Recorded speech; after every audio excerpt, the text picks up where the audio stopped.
Welcome to the Deep Dive, brought to you by the Psychology of Money podcast. We're really glad you could join us today. Pull up a chair, make yourself comfortable, feel right at home. Because today, we're going beyond the usual advice. We're diving deep into something pretty fundamental for your financial future. Stuff that, well, for some reason, just doesn't make it into the standard school lessons. We're talking about the 10 mental models for financial freedom that aren't taught in school. Exactly. And, that title isn't just trying to be catchy. When we talk about mental models, well, we're not talking about, like, dry facts you memorize for a test. Think of them more like the operating system for your financial brain. There are these really powerful frameworks, these ways of thinking that help you cut through all the noise out there. Mm-hmm. They let you see patterns where other people just see, well, chaos, and make decisions with, real confidence. Like a GPS for your money. Yeah. Exactly like a GPS, guiding you through all the tricky stuff, debt, investing, maybe starting a side hustle, even planning for retirement. They help you build wealth systematically, not just hoping for the best. It's fascinating, though, isn't it? These are frameworks that, some of the smartest investors, the most successful entrepreneurs, they use these, yet somehow they're just missing from most traditional education. It really feels like a big gap. It is a big gap between what we learn in school and what we actually need to, survive and thrive financially in the real world. So today, we're going to try and figure out why these crucial ways of thinking get overlooked. And more importantly, show you how grabbing hold of these models can genuinely transform your financial journey. It's kind of like getting a shortcut, not just to facts, but to really powerful ways of thinking about money. So let's dig in. Let's start with maybe the most famous one, the bedrock of wealth building. Okay, so kicking things off, the big one. What many people call the eighth wonder of the world. We're talking about the power of compounding. It sounds simple, right? Growth building on previous growth. Things start slow, maybe feel linear for a bit, and then boom, exponential. You often hear that quote, supposedly from Einstein. Those who understand it earn it. Those who don't, pay it. But for something so fundamental, why is it still such a mystery to so many people? Why don't schools drill this into us? Well, I think part of it is we're just wired for immediate results, aren't we? Compounding is slow. It's often invisible at the start. It takes patience. And, reports from places like the OECD consistently show this big gap in financial literacy globally. Schools tend to prioritize, say, memorizing historical dates or complex math problems, which are important, sure, but often at the expense of really practical financial skills. Yeah, it's sure. You could argue quite strongly, I think, that a lot of the financial stress people feel, the stuff that keeps them up at night, a huge chunk of that could be reduced, maybe even avoided, with just some basic lessons on saving and investing early on. It feels like a massive missed opportunity in how we design education. It really is astonishing when you stop and think about it, and to really get your head around the scale of compounding. Let's look at those classic examples again, but maybe think about them differently. The penny doubled every day for 30 days versus, say, the value of Manhattan Island right now. Right. Manhattan's worth what, like $1.74 trillion? Insane. Most people would grab that in a heartbeat. But that single penny doubling faithfully every day, after just 30 days, it hits over $5.3 million. Still a long way from Manhattan's value, but... True. But the point is the growth. Yeah. And how agonizingly slow it feels at first, right? Day 1, 1 cent. Day 10, maybe $5. Day 20, still only $5,000 or so. It feels like nothing's happening. And I think that's where people give up before the real magic kicks in, That exponential explosion in the last few days. Absolutely. Yeah. And it's not a new concept. Think about that old legend, the inventor of chess. His request to the emperor seems so modest, didn't it? 1 grain of rice on the first square, 2 on the second, 4 on the third, doubling each time. Yeah, sounds reasonable at first. Until the emperor's mathematicians actually did the sums. They ended up with, over 18 quintillion grains of rice, more rice than existed on the entire planet. What that story really shows, beyond the crazy numbers, is just how bad we are intuitively at grasping exponential growth. We get linear thinking, additive thinking, right? But compounding, our brains kind of short circuit. Even someone like Benjamin Franklin understood it centuries ago. Yep. He left money to Boston and Philadelphia in his will, specifically for it to grow over 100 years. He was betting on compounding for civic good.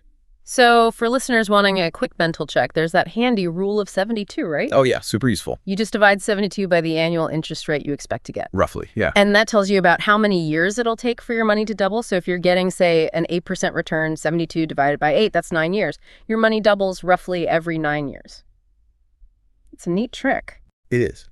But where it gets really powerful is when you see the impact of starting early. We all hear time in the market, not timing the market, but let's put some actual numbers on it. Imagine two people. Let's call them Amelia and Ben. Amelia starts investing young, say age 19. She puts in a total of $24,000 between 19 and 26. Then she stops completely, never adds another cent. Ben starts later, age 27. And he's consistent, contributing way more over his lifetime, maybe $102,000 in total. So Ben puts in over 4 times as much money. Exactly. But guess who ends up with more at retirement? Gotta be Amelia, right? Because of the early start? Yep. Significantly more. Just because her smaller amount had decades longer to compound. It really hammers home that when you start is often more critical than how much you start with, especially in the beginning. Time is the key ingredient for compounding. Wow. That's quite counterintuitive, isn't it?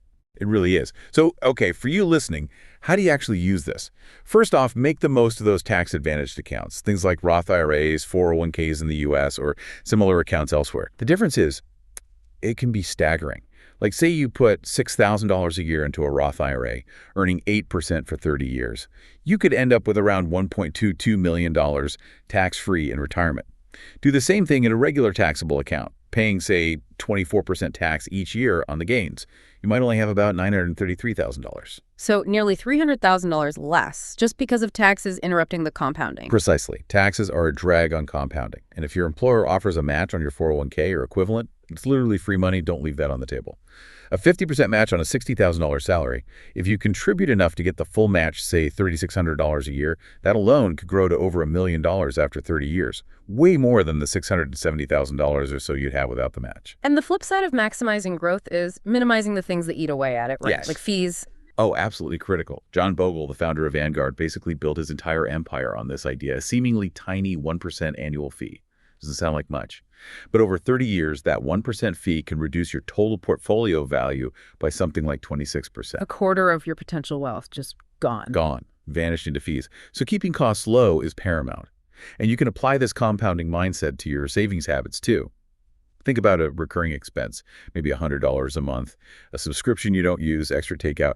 If you cut that and invested it at, say, 8% over 30 years, that's potentially $135,000. From just $100 a month. From $100 a month. It adds up. Think about someone like Mr. Money Mustache. He retired super early, right? Not because he had some astronomical income, but because he just aggressively maximized his savings rate. He understood that every dollar he didn't spend did double duty. It could be invested to compound. And it lowered the total amount he needed to live on, meaning he reached financial independence way faster. And you mentioned this isn't just about money compounding, knowledge compounds too. Yeah, Charlie Munger talks about this all the time. He's famous for collecting mental models from all different fields: physics, biology, psychology. His argument is that each new model you learn makes it easier to understand and apply the next one. Knowledge isn't just additive, it connects and multiplies, especially when you can draw parallels between different areas. Learning accelerates learning. So, wrapping up compounding, what's the core takeaway for someone listening right now? I think it's about seeing the future impact of your small, consistent actions today. It shows how those tiny steps, that slow beginning, can genuinely turn into an avalanche of wealth over time. The power is there. You just need to get that snowball rolling. And the best time, honestly, it was yesterday, but the second best time is right now. Okay, powerful stuff. Let's shift gears a bit. From the power of growth to the hidden costs of our decisions.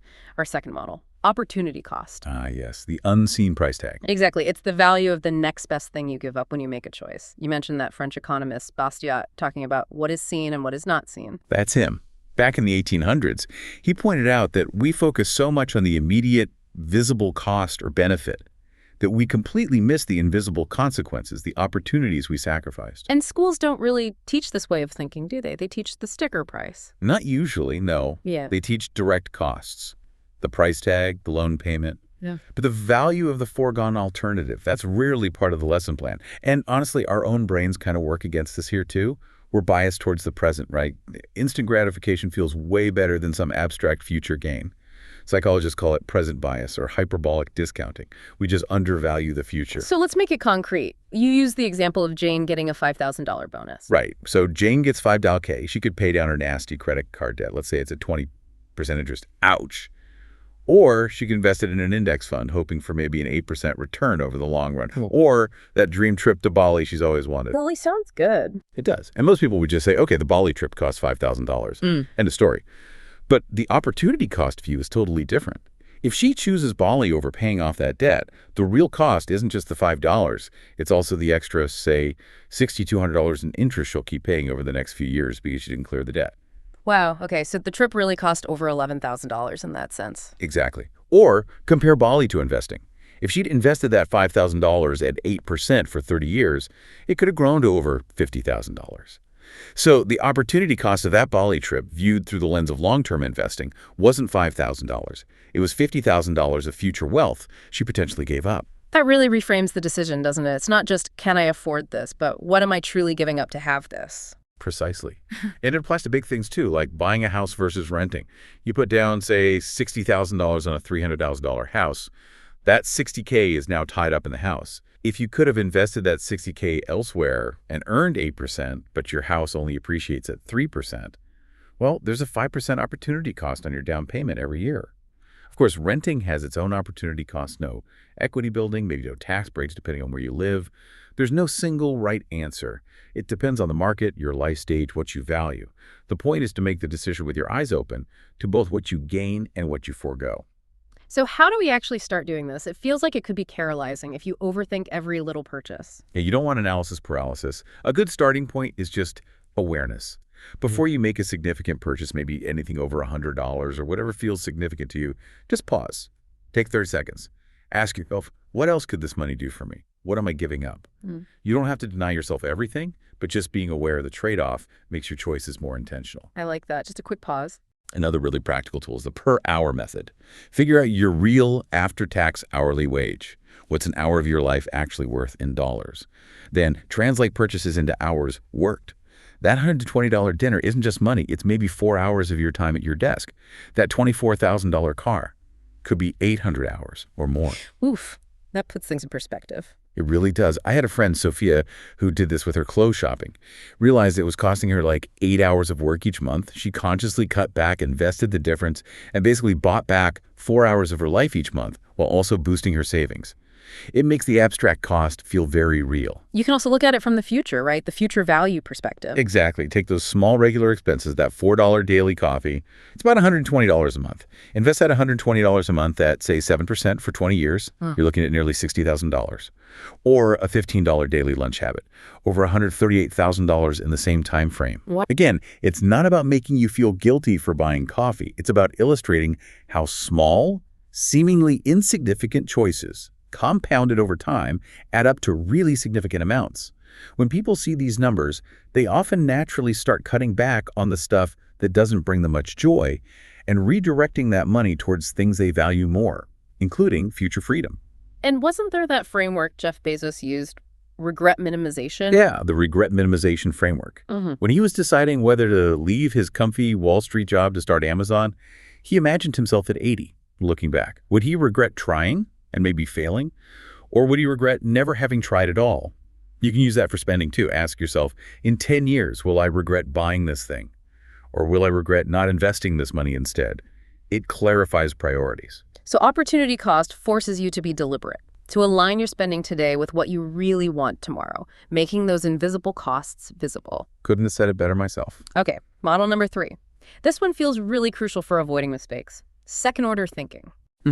Going beyond the immediate consequence. Yeah, it's not just what happens next. It's asking, and then what happens? Looking at the ripple effects, the consequences of the consequences. Or Howard Marks talks about this, right? First-level thinking is simple, superficial. Second-level thinking is deep, complex, considering all the downstream effects. It's a huge distinction. And again, not something typically fostered in traditional education. We're often trained to find the answer, the direct solution to the immediate problem. But the real world, especially finance, is messy. Decisions have knock-on effects we often don't anticipate unless we actively look for them. Most people stop thinking after the first step. I need to save more. I want to raise. I should invest. The strategic mind keeps asking, and then what? That's how you spot pitfalls and opportunities others miss. Let's use that classic example, hating your job. First order thinking, this job sucks. I quit. I'm going to travel. Sounds amazing. Very Think liberating. about 5 minutes. Exactly. Second order thinking kicks in. Okay, I quit. And then what? Uh-oh. No income. Health insurance gone. Savings dwindling. Yeah. Panic sets in after 3 months. Not so liberating anymore. Right. So the second order thinker might say, okay, I hate my job. So then what? Maybe I keep the job for now, but start a side hustle. And then what? I build new skills, create another income stream, gain confidence. And then what? Once the side hustle makes enough, then I quit my main job, but on my terms, with savings, skills, and options. See? Totally different outcome. Transforms a potentially rash decision into a strategic plan. You can use it for smaller things too, like impulse buys. First order thought, I'm stressed. Buying the shiny new thing will make me feel better. Instant dopamine hit. Second order thought, okay, I buy it. And then what? Momentary pleasure, yes. But then my credit card bill goes up. And then what? More debt means more financial stress. And then what? I end up feeling worse in the long run. It forces you to look past the immediate feeling and see the whole chain reaction. So practically, how do we start applying this? How do we build this mental muscle? A simple starting point is a quick audit. Look at your income sources. Where's most of your money coming from? Your main job, a side gig. Identify the top 1 or 2 income streams. And then what? Could you double down on those? Negotiate a raise. Expand the side gig. Do the same for spending. Track it for a month or 2. What are your 2 or 3 biggest expense categories? Don't try to fix everything at once. Focus on the big levers. And then what? Could you reduce those top expenses meaningfully? So it helps you focus on the high leverage stuff, the 20% that makes 80% of the difference. Exactly. Focus on those high leverage habits.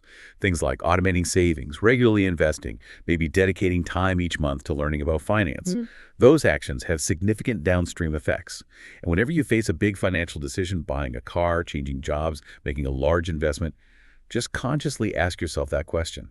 And then what happens? Keep asking it until you feel you've mapped out the most likely consequences, both good and bad. It can uncover hidden risks or unexpected benefits. It really empowers you to be more strategic, doesn't it? To see the bigger picture and avoid those common traps that come from just reacting to the immediate situation. That's the goal. Proactive, not reactive. Strategic, not impulsive. Okay. Moving into our second batch of models, these feel more focused on building resilience and taking smart action. Let's start with number 4, margin of safety. A classic from Benjamin Graham, the father of value investing. Right. And the idea is basically building buffers, redundancy, making sure you can handle unexpected shocks, like how engineers design a bridge to hold way more weight than it's ever expected to carry. Precisely. And this is so often missed in standard financial advice, let alone school. There's so much focus on maximizing returns, getting aggressive, shooting for the moon, without enough emphasis on protecting the downside, on preparing for the inevitable bumps in the road, or, the massive potholes life sometimes throws at us. Because things will go wrong eventually. Absolutely. We humans have this built-in optimism bias. We tend to think things will go smoothly, that risks won't materialize for us. A margin of safety is your financial shock absorber, your seatbelt, your airbag. You hope you never need it, but you build it in anyway because the cost of not having it when disaster strikes is just too high. It's about preparing for what might happen, not just what you hope will happen. Can you give an example of how this works in real life? Sure. Think about a freelance designer. Let's call her Sarah. She was really diligent. She kept a solid 6-month emergency fund. She deliberately diversified her clients, so no single client was like 50% of her income. She lived on maybe 70% of what she earned. And her investments were pretty conservative. Then, boom. Her biggest client, maybe 40% of her income, unexpectedly cancels their contract. Ouch. That would be terrifying for most freelancers. Totally. Crisis mode. But for Sarah, it wasn't pleasant, obviously. But it wasn't a catastrophe. Why? Because she had multiple layers of safety margins. Her emergency fund covered her expenses.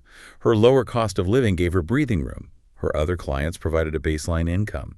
Her stable investments didn't need to be panic sold. Those overlapping buffers meant she could navigate the situation from a position of security, not fear.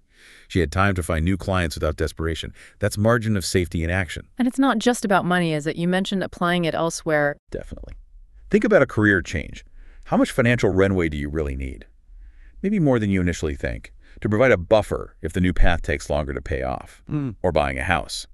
The bank tells you the maximum you can borrow. That number isn't a target, it's often a cliff edge.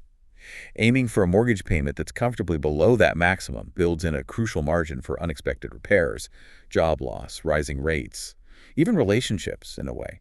Having diverse friendships, pursuing your own interests. It builds emotional resilience. You're not solely reliant on one person for your entire well-being. It's about building redundancy into different life systems. So practically, how do we build this financial margin of safety? Where do we start? The absolute foundation is the emergency fund. Conventional wisdom often says 3 to 6 months of essential expenses.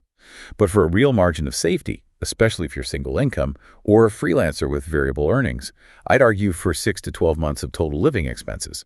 Maybe for a stable dual-income household, 3 to 6 months is okay as a starting point.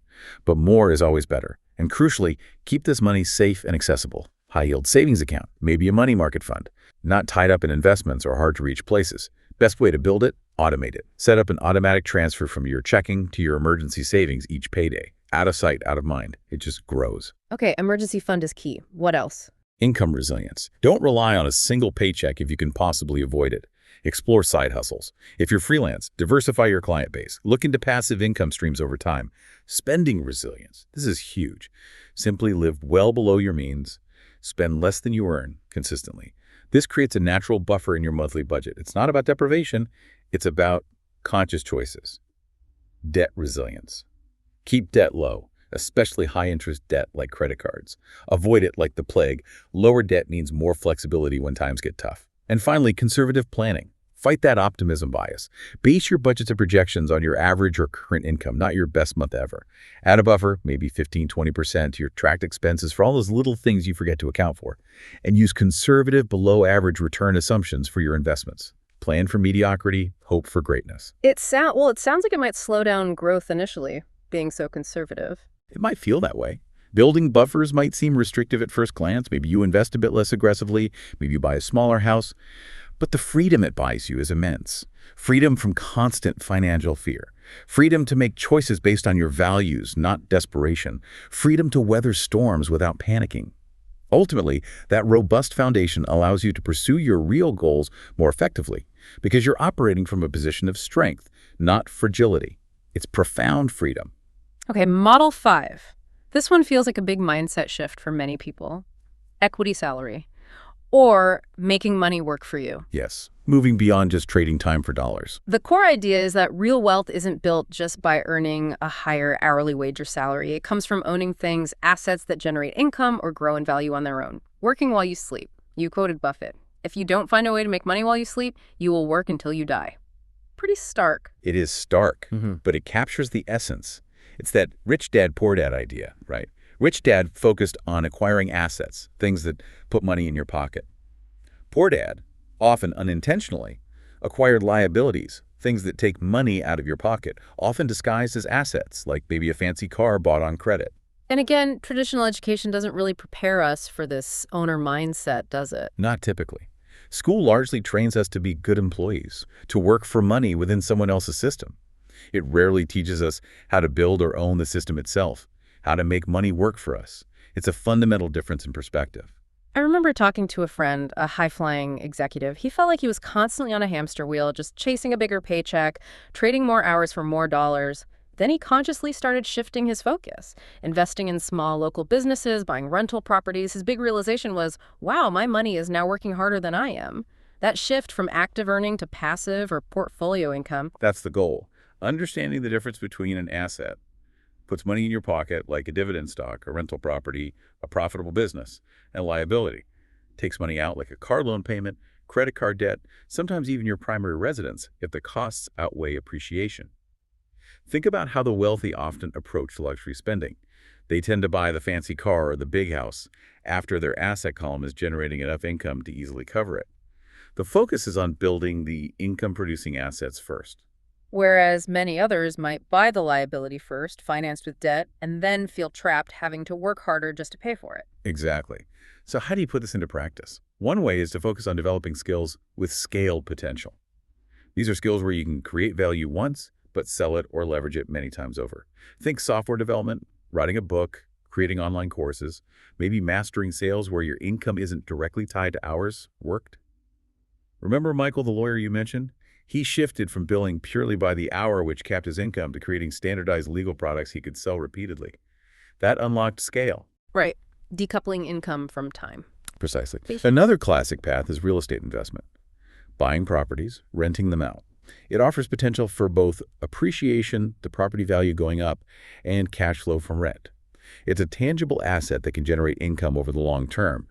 Now, often, especially when you're starting, it's more active investing, right? You might be managing tenants, dealing with repairs, but the goal is often for it to become more passive over time as you build systems or hire management. This ties into things like the FIRE movement too, right? Financial independence, retire early. Absolutely. A core tenet of FIRE is building up enough passive income streams from investments, real estate businesses, so that the income from your assets covers your living expenses. That's the point of financial independence. Your assets pay for your life, freeing up your time. And underpinning all of this is the importance of developing entrepreneurial skills and business sense. Even if you don't start a full-blown company, understanding how businesses work, how value is created, how to manage finances, these skills are incredibly valuable for building equity, whether in your own venture or through savvy investments. So this model is really about shifting your identity from just being an employee, a wage earner, to becoming an owner, an investor, unlocking different paths to financial freedom where your money does the heavy lifting. That's it. It's a profound shift in perspective. Okay, model number 6. I like this one because it feels very actionable. Systems over goals. Ah, yes. The engine versus the destination. Right. Goals are important. They give us direction, tell us where we want to go. But it's the systems, the repeatable habits, the automated processes that actually get us there. They're the engine driving progress. And yet again, traditional education often emphasizes the goal, the endpoint, pass the test, get the degree. It doesn't focus nearly as much on building the sustainable processes that lead to ongoing success. Plus, let's be real, relying purely on willpower to achieve goals is tough. We procrastinate. We lack self-control sometimes. Life gets in the way. Systems help overcome that human fallibility. Totally. Think about the difference. Goal. I want to save $10,000. Okay, great. What happens when you hit $10? Maybe you stop saving, right? The goal is met. Exactly. Versus system. I will automatically transfer $200 from my checking to my savings account every payday. That just keeps happening. Month after month, year after year. It doesn't rely on you remembering or feeling motivated. The system runs itself. There's that fascinating example with organ donation rates. Oh yeah, in Europe. Right. Countries where the systems opt out, meaning you're automatically considered a donor unless you actively choose not to have vastly higher donation rates than countries with opt-in systems, where you have to actively sign up. It shows how powerful the default setting, the system design, is. It shapes behavior much more effectively than just relying on people's good intentions. And wasn't there a study with students and deadlines? Yeah, students who pre-committed to deadlines for their assignments, basically setting up a system for themselves, got better grades than those who just planned to cram it all in at the end. The system helped them overcome procrastination and manage their workload better. Pre-commitment is a powerful system. Okay, so how do we apply this to our money? What's the first step?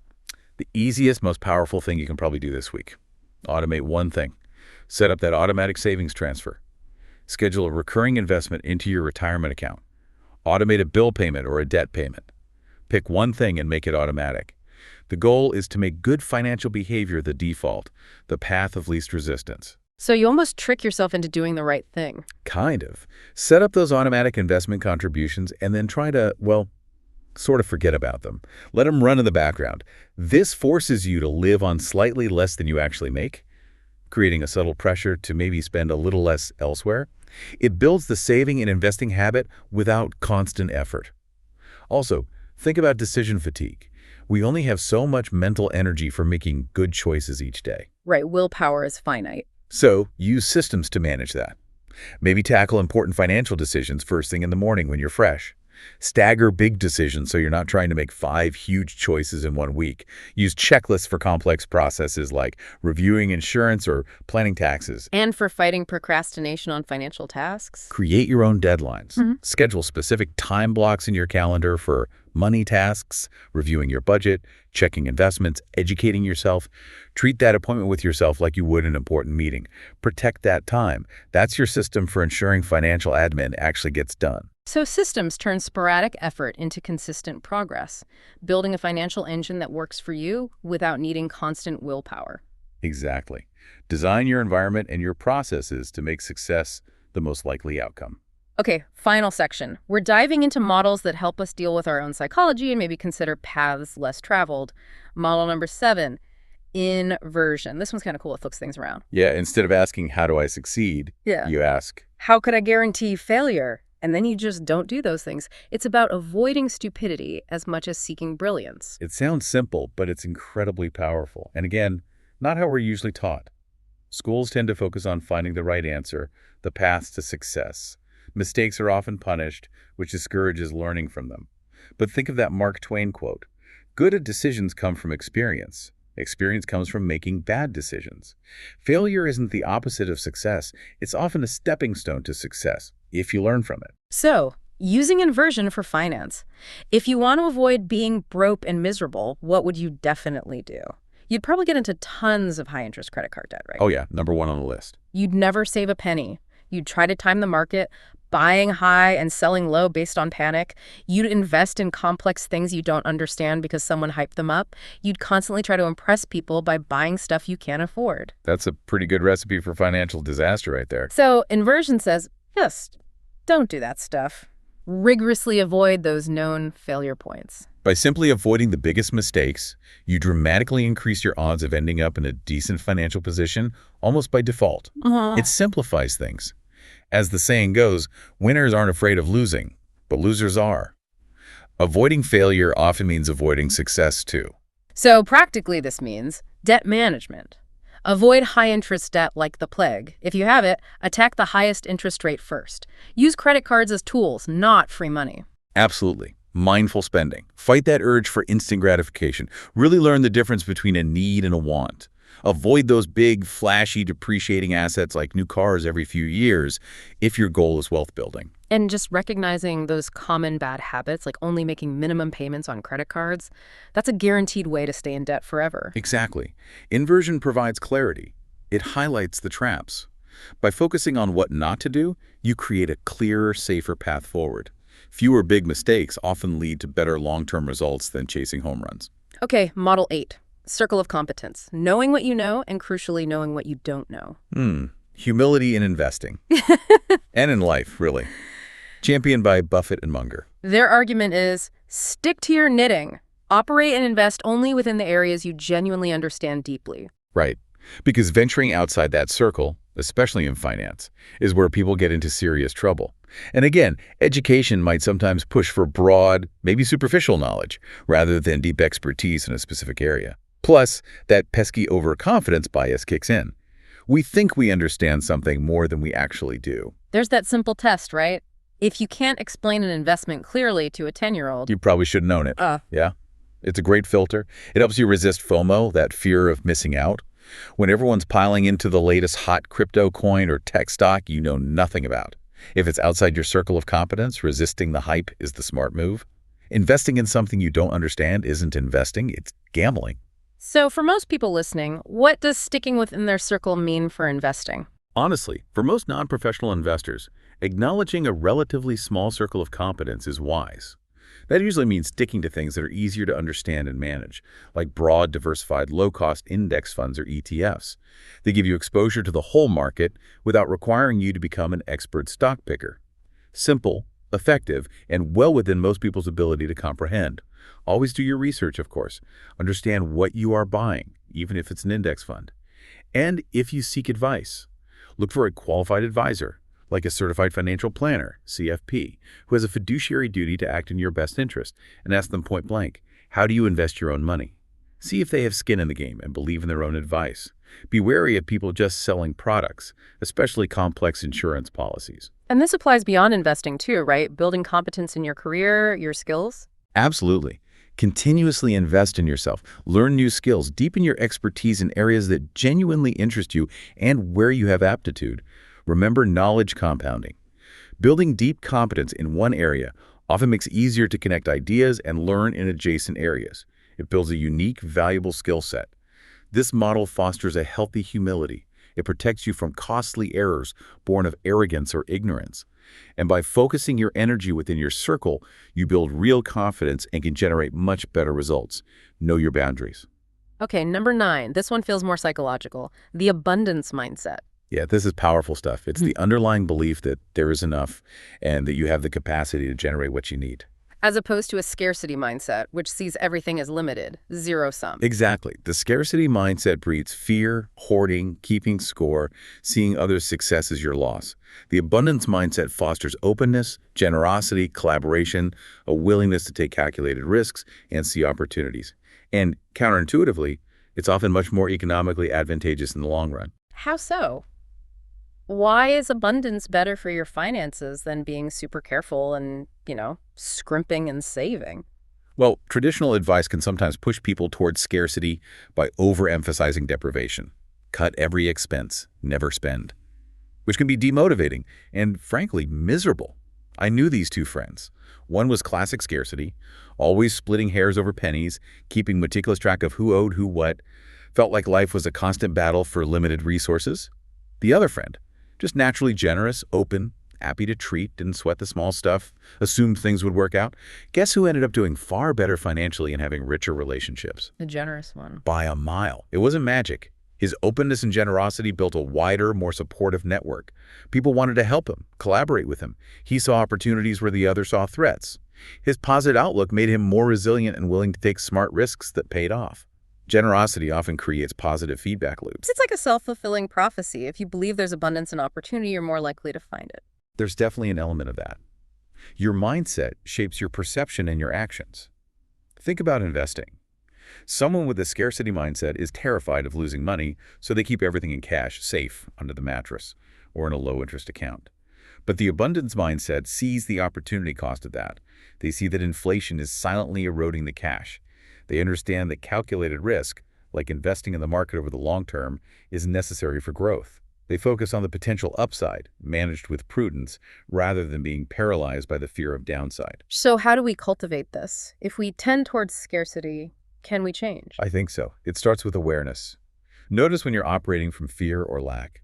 Consciously practice generosity where appropriate, not reckless spending, but being willing to share, to help, to connect without expecting an immediate return.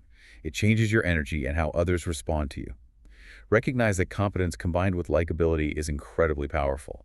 Being good at what you do is crucial, but being someone people trust and want to work with, that opens so many doors.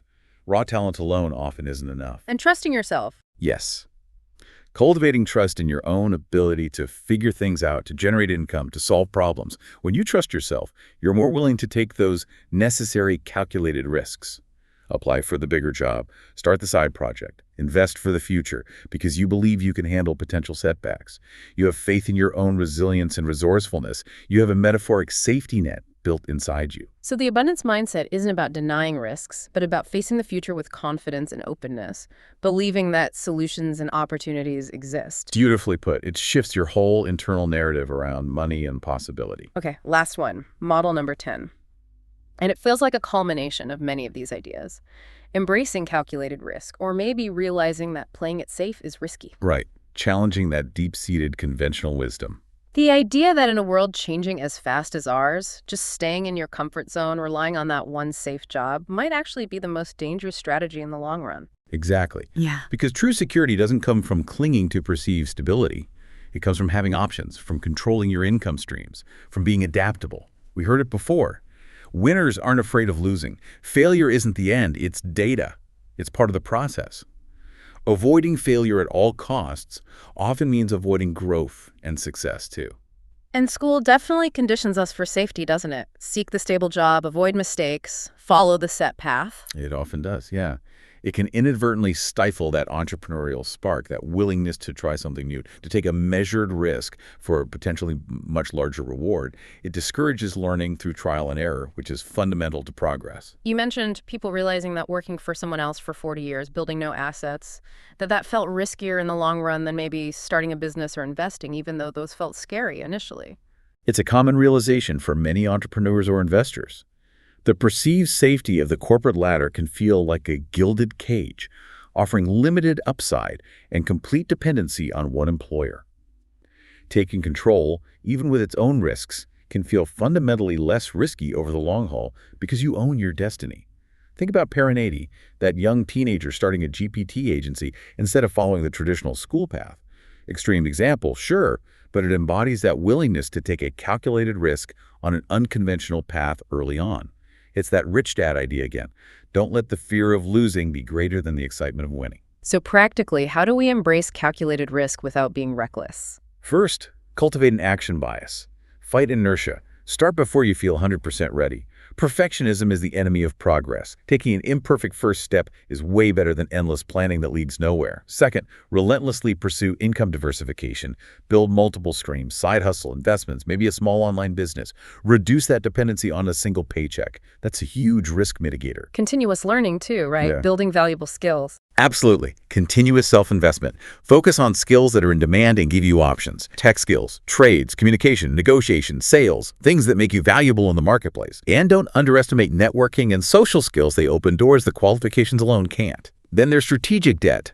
We said avoid high-interest consumer debt, but some debt can be an investment. Student loans for a degree that significantly boosts earning potential. Maybe. Using leverage in investing. Possible, but very risky and requires deep understanding. The key is intentional debt, used strategically to acquire assets or valuable skills, not just to fund consumption. What about location? Geographic flexibility. Yeah, that's becoming a bigger factor. If you can work remotely, moving to a lower cost of living area while keeping a higher salary can massively accelerate savings and investment. It's geographic arbitrage. And finally, maybe the biggest, most overlooked one. Life partner choice. Choosing who you marry or build a life with is arguably one of the most significant financial decisions you'll ever make. Different values around money, the huge costs of divorce.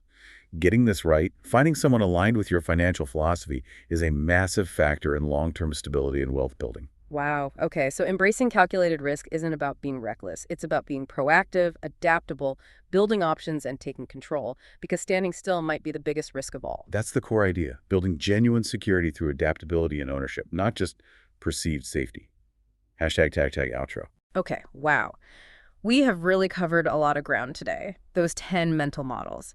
Compounding, opportunity cost, second-order thinking, margin of safety, equity over salary, systems over goals, inversion, circle of competence, abundance mindset, and embracing calculated risk. It really feels like a different way of seeing the financial world, a way that, yeah, school probably didn't teach you, but having these tools now, it feels like you've got a significant part of the real curriculum for financial freedom. Absolutely. And the key thing to remember is they don't work in isolation, do they? They're interconnected. They form a system. Compounding works best when you have a margin of safety. Second-order thinking is more powerful when applied within your circle of competence. The abundance mindset helps you embrace calculated risks wisely. It's not about mastering just one. It's about consistently applying them together, gradually replacing those reactive, emotional money decisions with more deliberate, principle-based choices. Consistency over perfection. So what does this all boil down to for you listening right now? Maybe financial freedom isn't just about hitting a certain number in your bank account. Maybe it's more of a discipline, forged in those small, consistent decisions we make every day, sharpened by thinking clearly, using these models, and sustained by actually doing something, by taking action. It's about transforming money from something that causes stress into a tool to build a life with more autonomy, more meaning, more impact. Your mind, how you think about money, really is your most powerful asset. Well said. Thank you so much for joining us on this deep dive today. We really hope you feel educated, definitely inspired, and most importantly, empowered to start applying some of these ideas, starting today, maybe this week. Your engagement, your listening, your participation, that's honestly what makes the Deep Dive and the Psychology of Money podcast possible. So thank you. We'd genuinely love to hear from you. What was your biggest aha moment today? Was there one model that really resonated or clicked for you? Or maybe what's the first mental model you're planning to consciously implement this week? Share your thoughts, your questions, connect with us. Your voice really does enrich this community and helps us all learn together. And if you found this deep dive valuable, please consider subscribing if you haven't already. Maybe leave a review. And definitely share it with someone else you think might benefit from these ideas. Your support helps us reach and empower more people on their own journeys to financial freedom. Until next time, keep thinking, keep growing, and keep making your money work for you.